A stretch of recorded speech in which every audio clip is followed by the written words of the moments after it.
Assalamu alaikum, my dear students. So, with the grace of Almighty, we have finished this very chapter, thermodynamics. So, let us do some more numericals on the chapter. So, आज जो भी numericals मैं thermodynamics पे बेटा दिखाना चाहता हूँ, they are purely based on Carnot's engine and efficiency of Carnot's engine. तो पहला क्वेश्चन, ये जो क्वेश्चन मैं यहाँ दिखाने वाला हूँ, ये बेटा नीट 2018 में आया है. This question was asked in NEET 2018. The question is quite simple कि हमारे पास एक ideal heat engine है. Now I told you about this engine.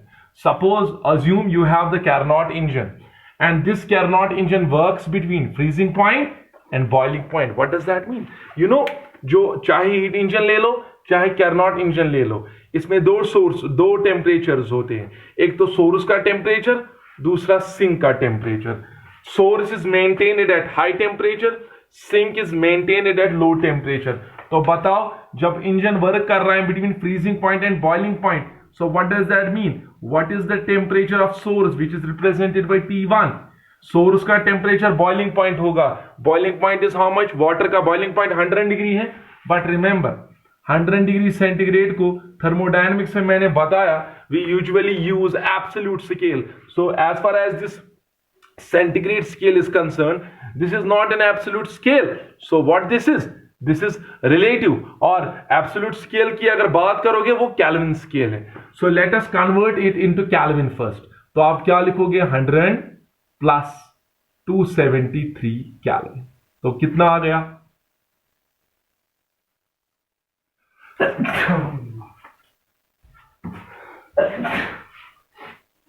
So then now what about the temperature of the surroundings? Temperature of the sink T2 किस पे रखा है? At the freezing point of water. What is the freezing point of water? It is 0 degree centigrade. So what does that mean in Kelvin? How much is that? 0 plus 273 Kelvin. So इसका मतलब हुआ यहां पर source का जो temperature है that is 373, sink का temperature 273. तो बताओ ऐसे इंजन की एफिशिएंसी कितने परसेंट होगी? You will write, you know the basic formula for the Carnot engine. It is 1 minus T2 by T1. Answer जो है ऑप्शन जो है वो परसेंटेज में है, so I will multiply it by 100%. तो क्या आएगा बेटा? 1 minus 273 divided by 373, yes, multiply by 100%. समझ आ रहा है बेटा? शाबाश. Now if you solve it, 373 minus 273 it is 100. 100 by इसको ऑलमोस्ट अगर 400 लोगे 1/4 इंटू 100 दैट इज 25%. लेकिन 25 नहीं आएगा, उसके थोड़ा ज्यादा ही आएगा. It will be almost the answer here is 26.8%. Options इसमें दिए थे 26.8%, 18%, 20%. So the answer is 26.8. आप इसको सॉल्व करो, वहां से आप देख सकते हो उसका आंसर यही आएगा. मैंने क्या किया, इनको सब्ट्रैक्ट करो, वो 100 आएगा. 100 बाई 373. लेकिन मैंने क्या किया, 373 को 400 के करीब लाया पहले, तो वो दो जीरोस कैंसल. 100% by 4 is 25%. लेकिन मैंने तो ये 400 लिया था, 400 तो था नहीं, 400 से कम था, तो ये वैल्यू बढ़ जाएगा. That means it is not 20, it is greater than 20. So it is 26.8%. तो बेटा ये एक न्यूमेरिकल हो गई. Let us move to the next numerical.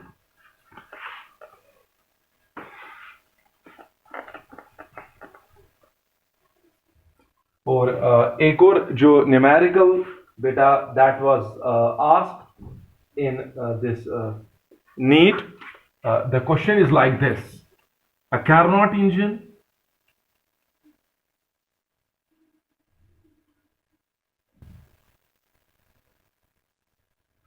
okay absorbs 2 kilocalories of heat. Okay, 2 kilocalories of heat from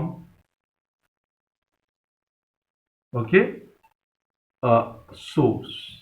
Okay, कितने calories heat ली हैं? And it operates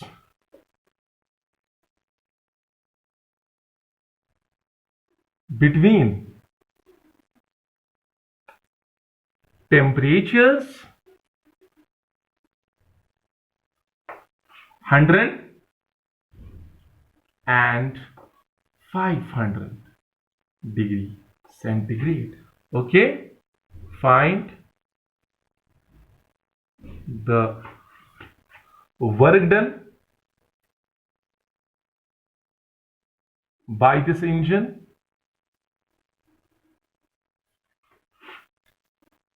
and also find, बहुत बार बेटा बहुत सारे एंट्रेंस एग्जामिनेशंस में आया है, also find out the efficiency of this cycle or efficiency of this engine. ठीक है, तो क्या करोगे बेटा, पहले हमें क्या निकालना है, क्वेश्चन को समझो पहले। ये जो कैरनॉट इंजन है ये कितनी हीट एब्जॉर्ब कर रहा है, 2 kilo calories from the source, that means Q1 दिया है, Q1 इज 2 किलो कैलोरीज। लेकिन हम किस में आंसर लाएंगे, जूल्स में। किलो को सी मल्टीप्लाई करना है 1000 और कैलोरीज, एक कैलोरी कितने जूल्स होता है, almost 4.2। So how much is this, 8.4, yes, multiply by 1000 joules. So ऐसा यूनिट में कितना आ गया, ये 8400 joules। तो बेटा इतनी हीट ये हीट इंजन पर साइकिल एब्जॉर्ब कर रहा है। नाउ हमें क्वेश्चन क्या है, हमें वर्क डन निकालनी है। तो वर्क डन कैसे निकालोगे, यू नो एफिशिएंसीज जो होती है दैट इज वर्क डन, यानी कि output is the work and input is Q1, how much amount of heat is absorbed। पता है ना, एफिशिएंसी जो हम लेते हैं या 1 - T2 by T1 या 1 - Q2 by Q1 या W by Q1, output by input. Engine का आउटपुट क्या होता है, वर्क। इनपुट क्या होता है, जो वो सोर्स से हीट एब्जॉर्ब कर रहा है। मैंने एक्सप्लेन किया है while discussing the heat engine, I don't want to discuss it again here, so I am using the formula here, W by Q1। तो W भी निकालना है और नीटा भी निकालना है। तो बेटा दो अननोन्स हैं, करोगे क्या, पहले कौन सा अननोन निकाल सकते हो, Neeta, because you know Carnot engine के लिए जो नीटा होता है it is 1 - T2 by T1। तो क्या करोगे बेटा, नीटा किसके बराबर निकलेगा, फ्रैक्शन में, मैं परसेंटेज में नहीं निकालना चाहता। 1 - what is T2, T2 is the temperature of sink, what is T1, it is the temperature of source. Sink का कितना टेम्परेचर है, लो टेम्परेचर पे सिंक ही होता है ना, so that means this is the temperature of sink, this must be the temperature of source. So it is at 100, convert it into kelvin, that will be 100 + 273, that is 373 kelvin, divided by, convert this 500 into Kelvin, 500 plus 273, that is 773 Kelvin। So कितना आएगा, 773 minus 373, that will be 400, divided by 773। बेटा ये आ गया नीटा, आप इसको further solve कर सकते हो, take it nearly 800, then how much it will be, 0 0 cancel, 4 2s are 8, so efficiency will be nearly equal to 50%। लेकिन मैंने 800 लिया, ये तो 800 से कम है, तो वहां न्यूमरेटर ज्यादा आएगा, so it should be almost 54%। Is that clear. मैं ऐसे विदाउट कैलकुलेटर ऐसे सॉल्व कर सकता हूं, इसको 800 ले लो, 2 0 2 0 उसके साथ cancel, 4 2s are 8, 1/2 is 0.5, multiplied by 100, that is 50%। But ये तो 773 है, ये 800 से कम है ना, तो न्यूमरेटर ज्यादा होगा, so the efficiency would be greater than 50%, nearly 54%। You can calculate it. So फिलहाल मुझे परसेंटेज में नहीं, यहां पे आपको समझ आया इसकी एफिशिएंसी कितने परसेंट आ गई, almost 53%। You can calculate it, there may be some plus minus error. Now और क्या निकालनी है, वर्क निकालनी है ना। तो बेटा वर्क अब आसान है, वर्क इसमें से निकालो, इस फॉर्मूला से, work is equal to efficiency multiply by Q. But what type of Q it is it the heat rejected by the sink और heat absorbed by the source, ये वो क्यू है जो एब्जॉर्ब हुआ है, that is it is Q1, ये वाला। सो नीटा कितना आया, फ्रैक्शन में ही ले लो अगर आप चाहो, 400 by 773. And what about Q1? It is 8400 joules. So आप आसानी से बेटा ये कैलकुलेट कर सकते हो. फिर से इसको 800 ही ले लो तो क्या आएगा, ये 400 divided by 800, yes, into 8400. Quite simple. ये दो zero cancel. 4 2s are 8, 2 4s are 8, 2 2s are 4, 0 0. तो 4200 joules almost, but it should be greater than this, क्योंकि मैंने ये 800 लिया, ये 800 से तो कम था. So almost it may be, I think so से 4250 और 4300 जूल्स. सो आपको सीधे पता चला कि इस इंजन ने कितनी वर्क की है, 4300 जूल. और इस इंजन ने कितनी हीट एब्सॉर्ब की है, 8400 joule. So 8400 joule of heat is absorbed, and only this heat engine is doing work of how much, 4300 joule. तो बाकी एनर्जी गई कहां?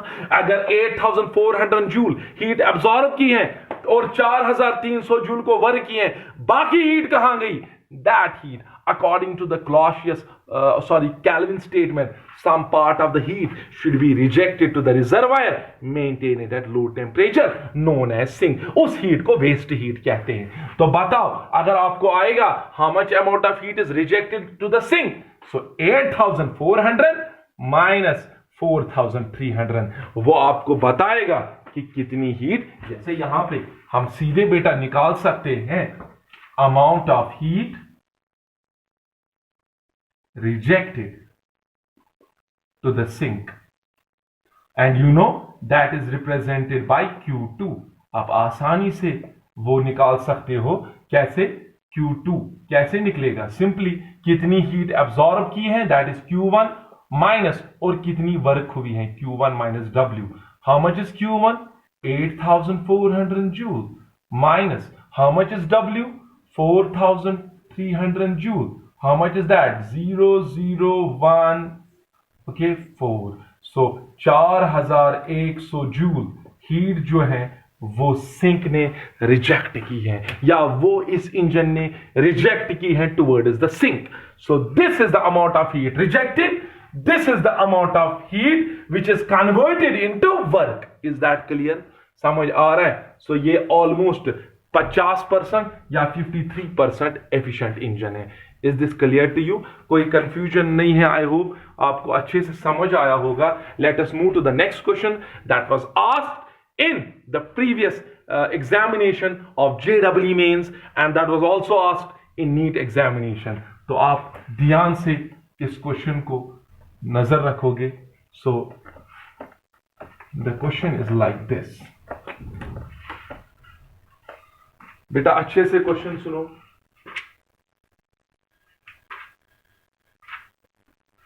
So the question is, two Carnot engines.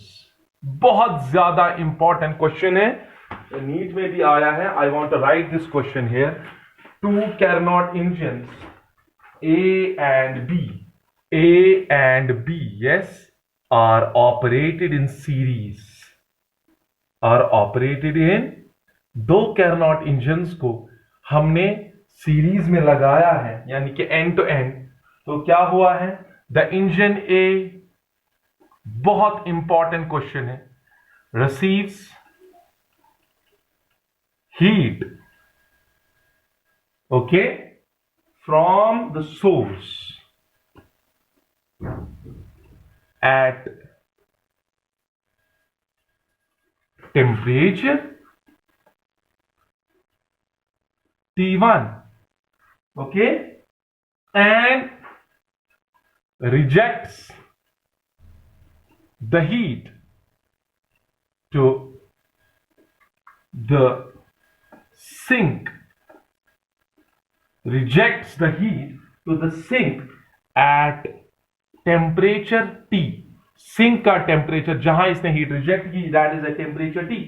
The second engine B, बहुत ज्यादा important question है बेटा, ठीक है.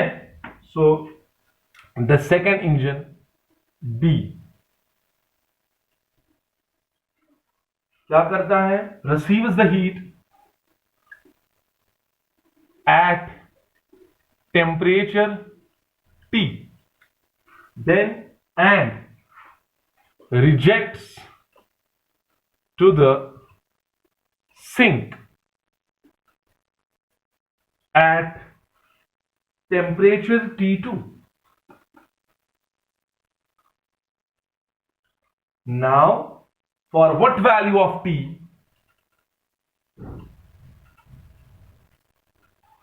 बहुत इंपॉर्टेंट क्वेश्चन है. For what value of T the efficiencies of the two engines are equal? The efficiencies of two engines are equal. बहुत important question है बेटा, बहुत अच्छे से समझो, क्लियर करो.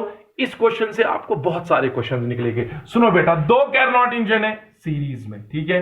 तो मैंने ऐसे लिया एक Carnot engine, say this is the source of first Carnot engine, this is the working substance of first Carnot engine, this is the sink of first Carnot engine. Okay, then क्या हो रहा है, पहले कैरनॉट इंजन का source किस temperature पे है, T1 पे. अब वर्किंग सबस्टेंस इससे हीट लेता है, ठीक है. नाउ कुछ हीट वो कहां भेजता है, सिंक की ओर, और सिंक को किस टेम्परेचर पे रखा है, sink is maintained at temperature T. Okay, पहले सोर्स का जो सिंक है वो किस टेम्परेचर पे है, T पे. नाउ अब जो दूसरा इंजन है, ठीक है, वो ऐसे लगा है, ये उसका सोर्स है, दूसरे इंजन का सोर्स, ठीक है. Engine B, this is engine A. Quite simple it is. So इस सोर्स यानी कि ये जो है, ये इंजन जो है, इसका जो वर्किंग सबस्टेंस है उसको तो हीट लेनी है ना, सोर्स से लेनी है ना. लेकिन दूसरे इंजन के लिए ये जो पहले इंजन का सिंक है, that acts as a source for second heat engine. Question फिर से सुनो. The second engine receives heat at temperature T. समझ आ रहा है, दूसरा इंजन कहां से हीट ले रहा है, इस सिंक से. यानी कि वर्किंग सबस्टेंस ने यहां से जो हीट रिजेक्ट की, वो हीट दूसरे हीट इंजन के वर्किंग सबस्टेंस ने अब्सॉर्ब की. दैट मीन्स ये जो सोर्स है, यानी कि दूसरे हीट इंजन का सोर्स है, वो कौन है, वो पहले इंजन का सिंक है. सो that means I can do one thing, ये जो यहां सोर्स है, इस सोर्स का टेम्परेचर वही है जो इस सिंक का है, इट इज T. समझ आ रहा है. और वर्किंग सबस्टेंस ने हीट कहां से ली है, सोर्स से, लेकिन वो सोर्स यहां कौन है, सिंक. सो दैट मीन्स इस वर्किंग सबस्टेंस का जो सोर्स है वो किस टेम्परेचर पे होगा, T पे. और then it rejects heat to what, sink. और यहां पर इस हीट इंजन का जो सिंक है, it is maintained at temperature T2. Is that clear. फिर से सुनो, पहले इंजन का सोर्स किस टेम्परेचर पे है, T1 पे, और उसका वो वर्किंग सबस्टेंस से हीट ले रहा है, then rejects to the sink. Sink is maintained at temperature T.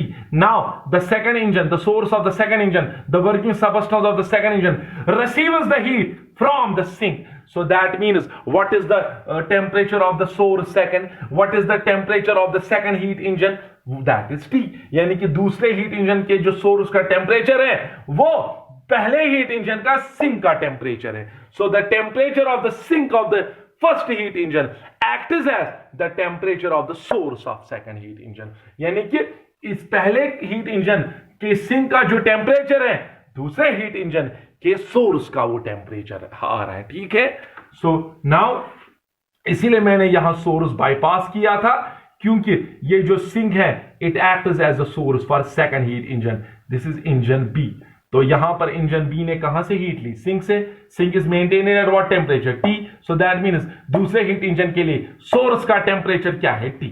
Now फिर वर्किंग सबस्टेंस ने कुछ हीट रिजेक्ट की तो ए सेकंड सिंक, और that sink is maintained temperature T2. Now the question is, बताओ इस सिंक का, पहले हीट इंजन के सिंक का क्या टेम्परेचर होना चाहिए, ताकि जितनी एफिशिएंसी इस हीट इंजन की आएगी उतनी किसकी होनी चाहिए, इसकी.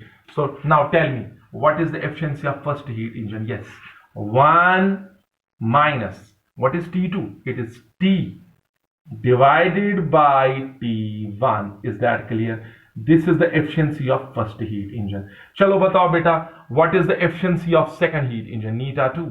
1 minus what is here? यहां पे पहले क्या होता है? T2. That indicates temperature of sink. Now what is the temperature of the sink for second heat engine? T2. So I will write here T2 divided by what is the temperature of source for second heat engine? It is T. Clear हुआ ना कैसे? क्योंकि second heat engine के लिए जो source है वो कौन है? वो पहले इंजन का सिंक है. सो पहले इंजन का सिंक एक्ट कर रहा है source for second heat engine. So that means second heat engine के सोर्स का टेम्परेचर वही होगा जो पहले हीट इंजन के सिंक का टेम्परेचर है. So you know formula 1 minus temperature of sink divide by temperature of source. Is this clear? ये दो रिलेशंस बेटा आ गई. नाउ आप क्या करना है? अकॉर्डिंग टू द क्वेश्चन हमें बताना है इस पहले हीट इंजन के सिंक का टेम्परेचर कितना होना चाहिए ताकि दोनों की एफिशिएंसी सेम हो. तो मैं क्या करूंगा यहां पे? मैं यहां पे थोड़ा आपको दिखा सकता हूं कि आप क्या लिख सकते हो. According to the question eta 1 is equal to eta 2. So now it is quite simple. 1 minus T by T1 is equal to 1 minus T2 by T. This 1 and this 1 will cancel out. So this minus and this minus will cancel out. So T by T1 is equal to T2 by T. So what we are going to determine? We are going to determine this temperature T. What this T is? It is the temperature of the sink of first heat engine. So क्या होना चाहिए? T into T, it is T square is equal to T1 T2. तो T क्या निकला? So what is the temperature of this sink of the first heat engine? Square root of T1 T2. सो ये उस पहले sink के का temperature होना चाहिए root of T1 T2. T1 is the temperature of source of first heat engine. T2 is the temperature of the sink of the second heat engine. उनका product, उसका स्क्वायर रूट, वो आपको ये temperature बताएगा ताकि आप क्या करोगे ताकि दोनों की एफिशिएंसी सेम हो. सो यहां तक मैंने कुछ न्यूमेरिकल्स दिखाई. So I will continue with this numerical portion. Tomorrow I will show you some more numericals on this and उसके बाद मैं आपको कुछ असाइनमेंट रखूंगा न्यूमेरिकल्स का, तो आप खुद करोगे. अगर नहीं आएगा you can call me, you can WhatsApp me, I can give you the solution. तो एक बड़ा सा एक ट्यूटोरियल शीट या डेली प्रैक्टिस पेपर में दूंगा आपको, तो जिसपे मैं बहुत सारे क्वेश्चंस जो प्रीवियस कॉम्पिटिटिव एग्जाम्स में आए हैं तो वो मैं आपको रखूंगा. For your kind information, we are not only dealing with the board exams. I want that you must be prepare for also for what? Entrance examination. So ये question entrance point of view से बहुत important है. इंशाल्लाह और भी questions entrance point of view से जो important है वो आगे आ जाएंगे इंशाल्लाह. Then with in 2 I think I will go for 2 more lectures. So then I will start a new chapter, that is kinetic theory of gases. Thank you so much. So stay connected. Assalamu alaikum.